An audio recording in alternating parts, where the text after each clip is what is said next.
the location. From O-A-K-L-A to L-V, I'm a Raider. Raider Nation, what's going on? Today's show is presented by Magic Spoon. Go to magicspoon.com/Raiders to get $5 off your very first order on some healthy cereal, 14 grams of protein, 0 grams of net carbs. 0 grams of sugar, 4 grams of net carbs, and only like 140 calories per bowl. It's magicspoon.com/Raiders. The link is available for y'all in the chat and in the description. So we're talking a lot of injury news on this episode of the Raiders Report. We're going to talk about some Raiders injuries. We're going to talk about some key players like Josh Jacobs and whether or not he is going to play. And then I'm going to basically wrap this entire thing up with some injury news around the Chargers because that's who the Raiders are playing this week, and I want to try to keep the enemies a little bit closer here. So we got 4 big-name players that are eligible to come off the IR. Nicholas Morrow, solid linebacker. Keisean Nixon, Jalen Richard, and Javin White. Now, one of these players, I believe, is a little bit more likely to be activated and play in this week's game, but I'll get to that in just a second. First, let's talk about the injury to Morrow. So he was placed on IR September 2nd with an ankle injury. That injury happened in the second preseason game up against the Los Angeles Rams. The fact that he's eligible to return versus the Chargers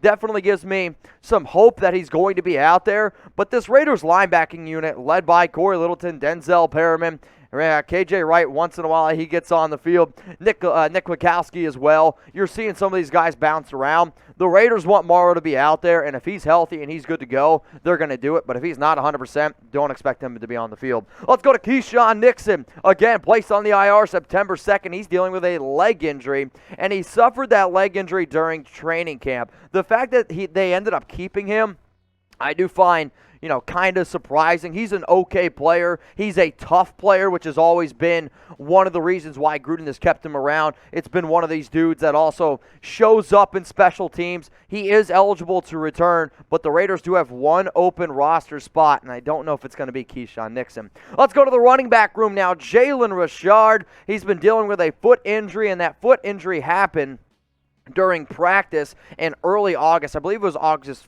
4th is the exact date. One of my buddies was at the practice, said Richard was running a route, got accidentally tripped up on, hurt his foot. He's been walking around in a boot, and luckily that boot and cast was removed on September 16th, and he is again eligible to return week 4 up against the Los Angeles Chargers. Let's talk about the last guy then, Javin White. He's also been dealing with it's a knee injury. So the knee injury, and if I'm being 100% honest with you, when he was carted off during the second preseason game, I was like, oh no. The way he was holding his knee, I was like, he's done for the year. It's going to be an ACL. Good news, it wasn't an ACL injury, but anytime you see a guy go down like White, who is a pretty good sideline-to-sideline linebacker, you're wondering how much of the injury is going to zap his, ability to go both sideline to sideline. But what I'm going to be doing right now, y'all, is I'm going to give you my opinion on which 4 of those players is the most likely to play in week 4. But before I give you guys my 2 cents, go down in the comments section right now, and I want you to try to predict who's the most likely out of the 4 players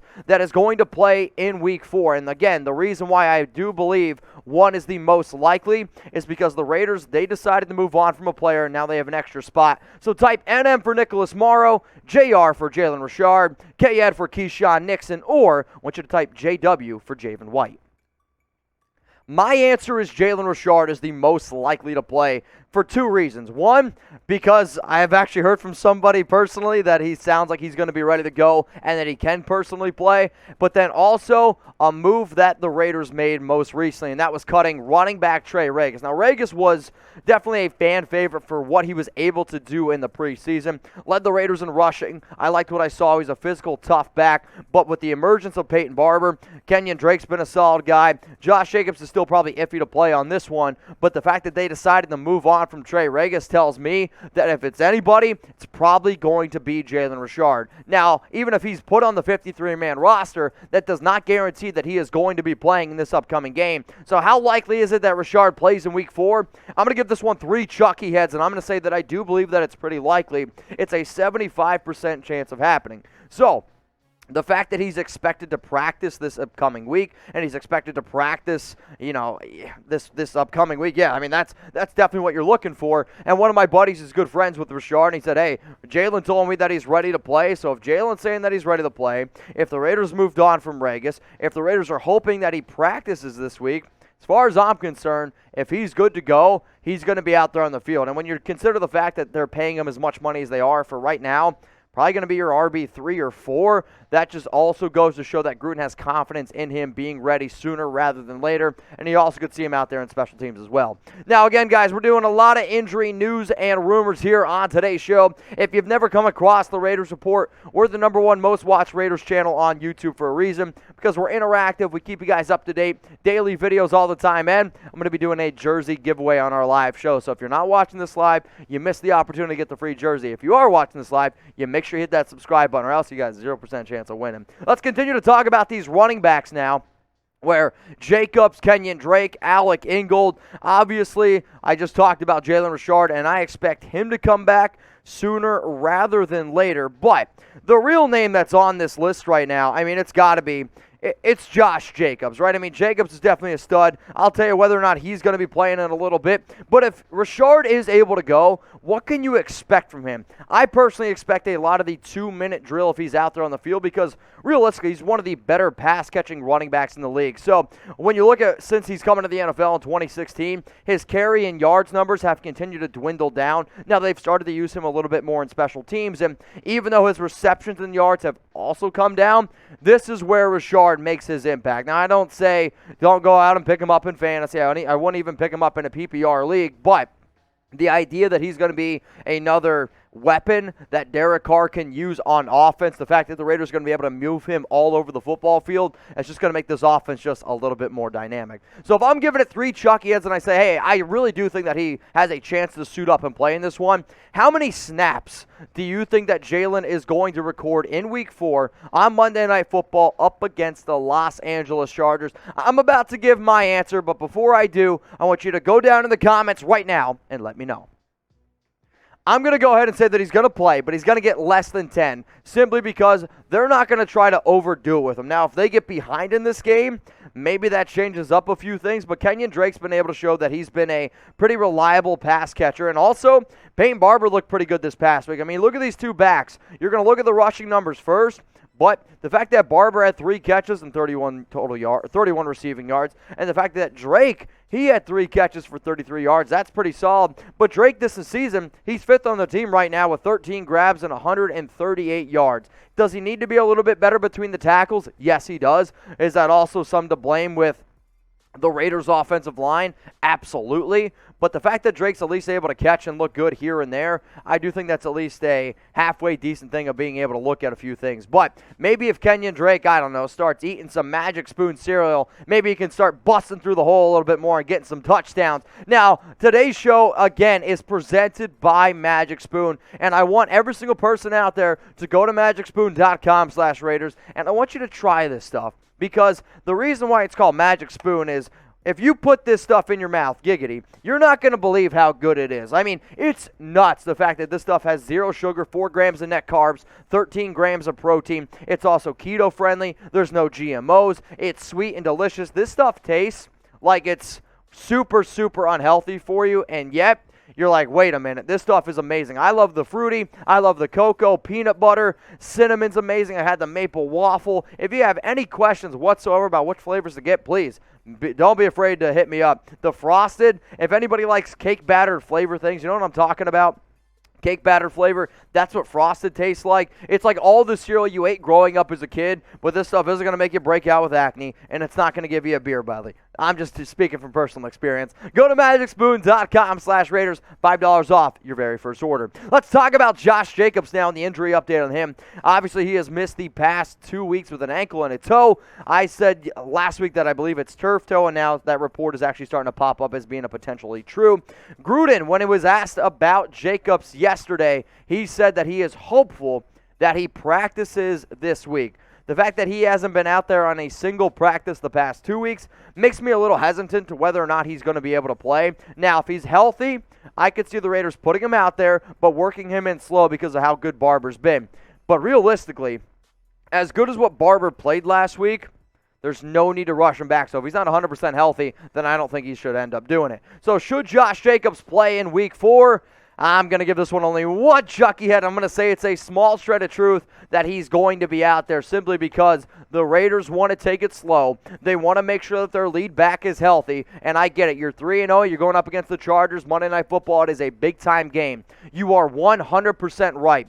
But the bigger picture is playoffs and finishing the season strong. If you want to make the playoffs and if you want to finish this season strong, you need your lead running back, and you need to make sure that Jacobs is healthy. So I'm going to give this one only one chucky head on him playing in week 4. Now, here's the exact quote from head coach Jon Gruden on Josh Jacobs when he was asked yesterday. I met with Josh this morning, and we're going to see how he feels on the practice field this week.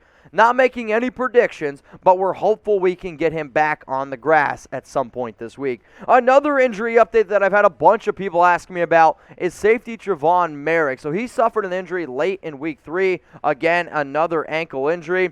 The severity on this one is still TBA, and you're not really going to get an update from Gruden until he absolutely has to. So since the Raiders have today off, there's not going to be any more injury updates on these players. But when they go to practice on Wednesday, then you're going to get a new one. He is questionable for week 4 right now. I did speak to somebody who is close to this situation who said that Moehrig should be okay, ready to rock and roll. If for whatever reason Moehrig isn't okay, look for the rookie Tyree Gillespie to get a few extra snaps this week. Now, if you guys haven't already, please go ahead and hit me up on Instagram. I'm at MitchellRens365. I've been posting a lot more news, a lot more rumors on there. I also do a lot of IG lives as well. If anybody out there has products that they own, or I don't know, they own a company or this and that, that's another really good place to let me know that, hey, maybe you're interested in sponsoring the Raiders Report. Maybe you're interested in having your stuff shown on the Raiders Report, right? Like this guy who used to own this place, he was an old sponsor. Now he's one of my good buddies. At the end of the day, Raider Nation is more about creating a family atmosphere, and the easiest way to get in touch with me is on IG, so don't be afraid to slide in those DMs. All right, let's talk about some other injury updates around the AFC West. The reason why I'm bringing up this KJ Hamler injury, he tore his ACL, and he's going to be out for the season. Not that he's a big-time player for Denver, but he was drafted in the 2nd round out of Penn State, a little bit more of a slot player. The reason why this impacts Las Vegas, obviously, it's a team in our division, but also the Broncos, they signed David Moore, who was on the Raiders practice squad. They're definitely not similar type of players. Moore is a bigger physical type of receiver, where KJ was more of a slot guy, but at the end of the day, somebody's getting taken away from our roster and going to a rival. I'm not always crazy about that. Now, one of the craziest things that we always see every year, maybe it's not crazy, but Raider fans just absolutely dominating the home field advantage, or supposedly the home game that the Chargers are supposed to have. But let me know down in the comments, who's going to have more fans at Monday Night Football? If you think it's going to be the Raiders, type Raiders. If you think it's going to be the Chargers, you're wrong, because according to Vivid Seats, 74% of the tickets that have been sold at SoFi Stadium for Monday Night Football are for the Raiders. Yeah, shout out to the nation. All right, let's get into some injury news here around Los Angeles. So right now, Justin Herbert is dealing with a hand injury. It sounds like he's going to be 100% okay, but the next 5 players that you guys see, including Herbert, are just injuries to watch and monitor the entire week. Let's go to Derwin James. Derwin James, one of the best defensive players in the entire league. If this guy could stay healthy, he would be up in the conversation for being